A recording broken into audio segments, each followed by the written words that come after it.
সম্মানিত দর্শক, তরুণ নেতা, জাতীয় নেতা, রাজনৈতিক নেতা জনাব ওসমান হাদী তিনি গুলিবিদ্ধ হয়েছেন।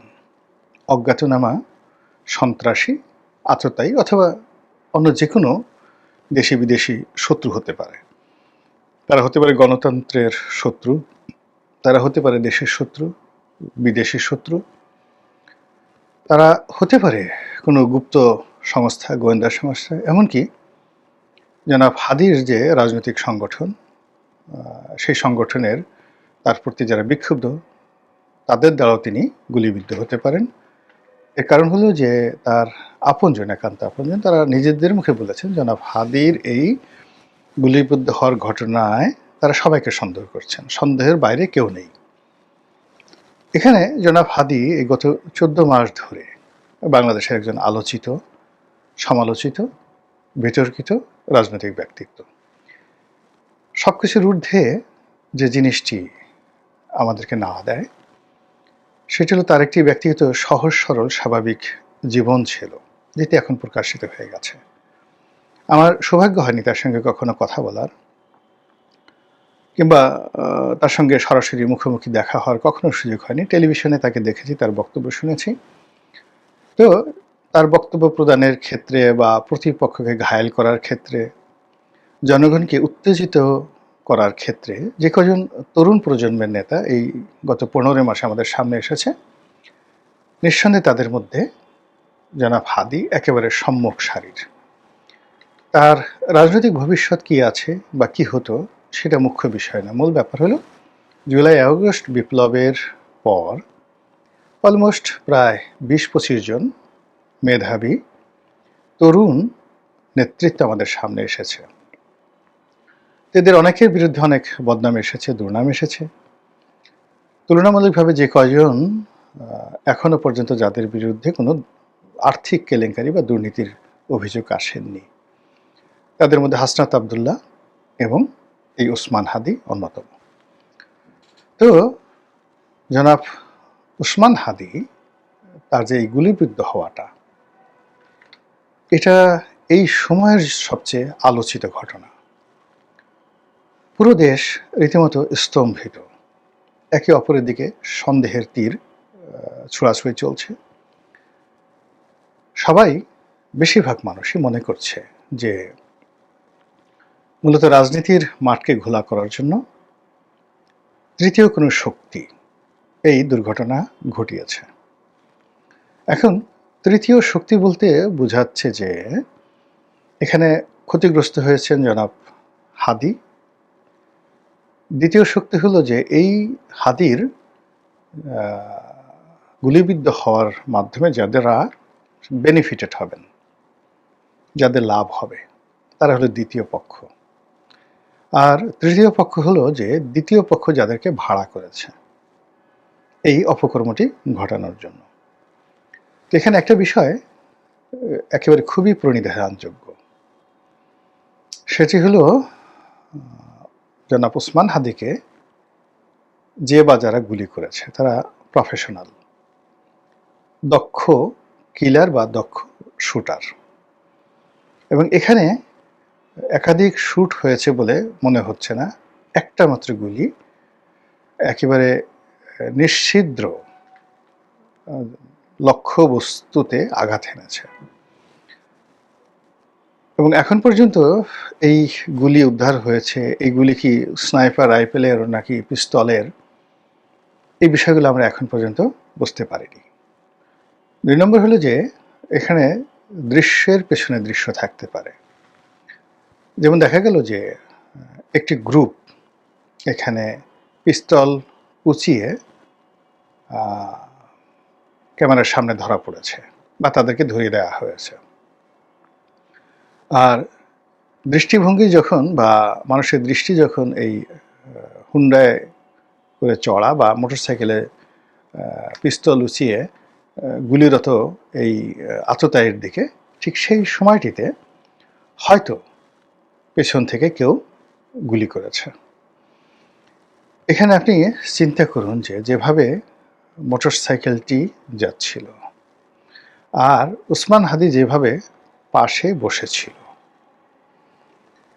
তো সেই ক্ষেত্রে সরাসরি মানে আপনি যদি দেখেন যে আমি জানি না গুলির যে অংশটি আপনি যেভাবে মোটরসাইকেল চালান না কেন তাতে যে পয়েন্টে গুলিটা লেগেছে এই পয়েন্টে কোনো অবস্থাতেই মানে যাকে বলা হয় নিশানা মানে চলন্ত মোটরসাইকেল থেকে এই নিশানায় ওই জায়গাতে গুলি করা সম্ভব নয়। আপনি অ্যাঙ্গেল দেখেন, যদি রিক্সাটা সহজ হয় সেই রিক্সাটার থেকে অন্তত পক্ষে 3 থেকে 4 ফিট দূরত্বে মোটরসাইকেলটি চলেছে, আর হাতটা বাড়িয়ে যদি গুলি করা হয় তাহলে সেই গুলি ঠিক ওই জায়গাটাতে স্পর্শ করে না।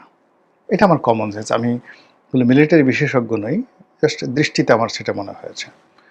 আরেকটা হলো যে আমি একটা মিছিলে ছিলাম, সেই মিছিলে একটা এরকম গুলির ঘটনা ঘটেছিল, অর্থাৎ আমরা যখন ছাত্রলীগ করতাম তখন সেই জহুরুল হল এবং মহসিন হলের মধ্যে গোলাগুলি হচ্ছিল একদিন।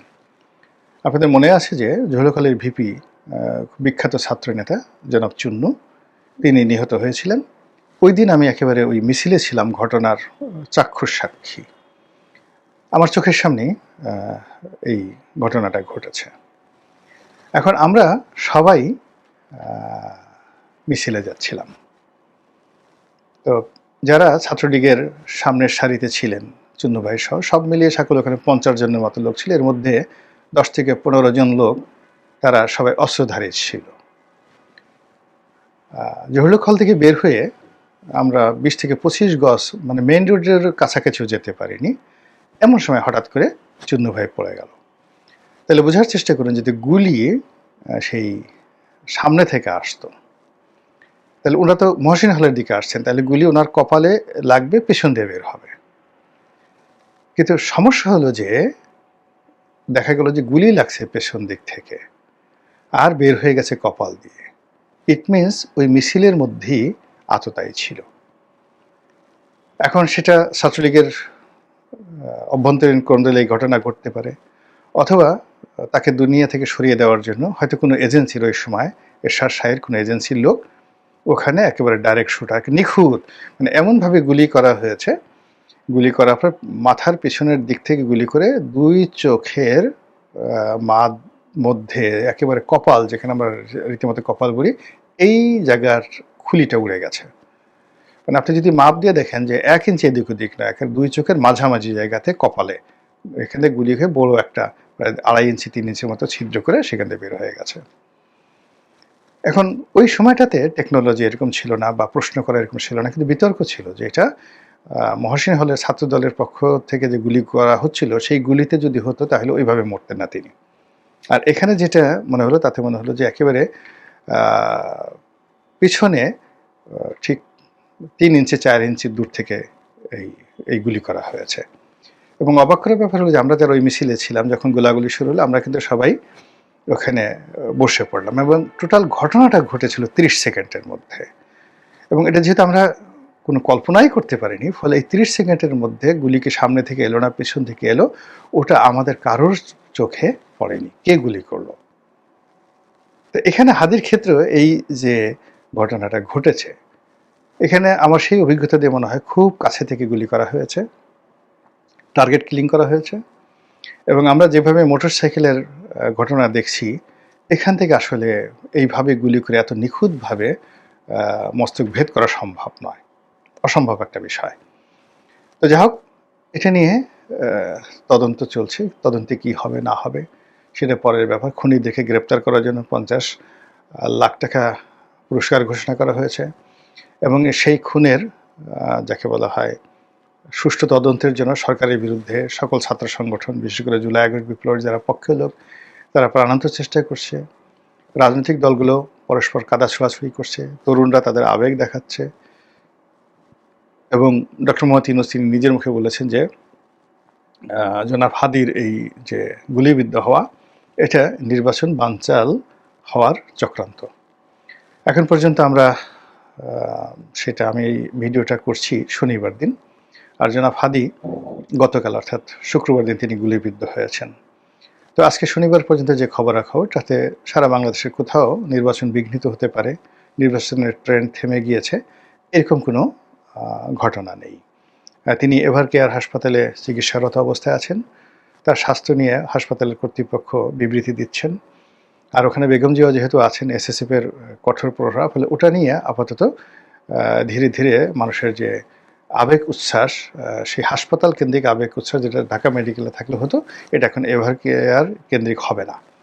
কিন্তু যেটা হবে সেটা হলো যে এই ঘটনা নিয়ে পানি ঘোলা করার চেষ্টা করা হবে, প্রচুর পানি ঘোলা করার চেষ্টা করা হবে।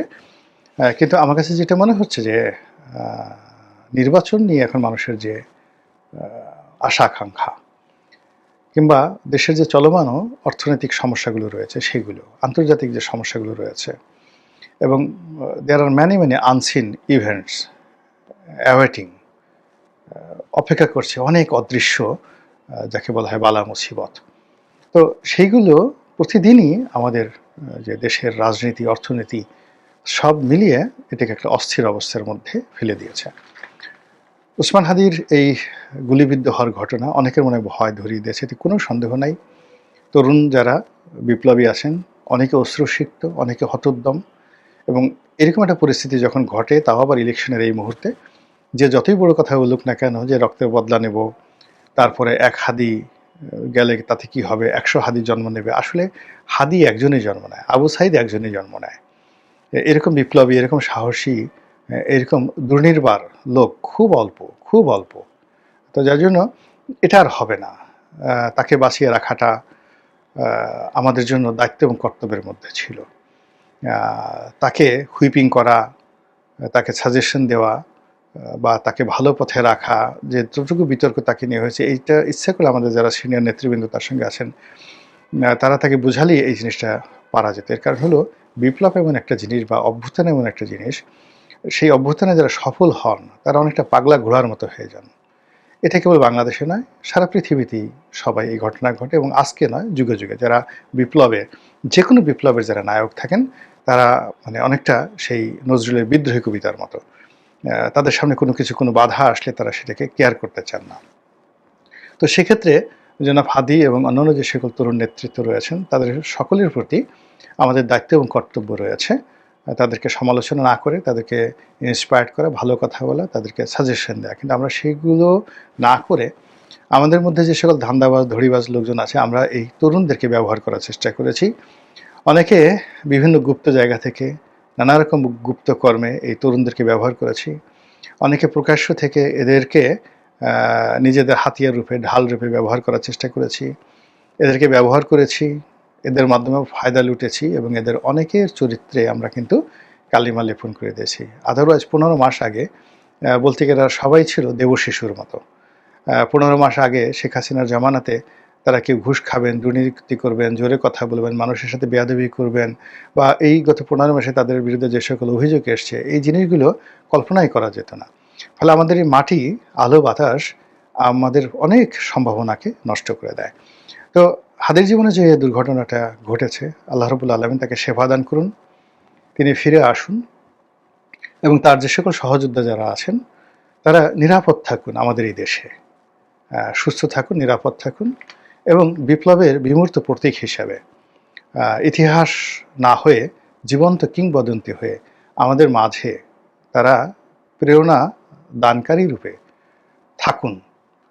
রাজনীতির জটিলতা, কুটিলতা, সমাজের পাপ এবং পঙ্কিলতা যেন তাদেরকে স্পর্শ না করে, এই দোয়া সকলের প্রতি, বিপ্লবের সকল বীর সেনানীর প্রতি। আসসালামু আলাইকুম রহমতুল্লাহি।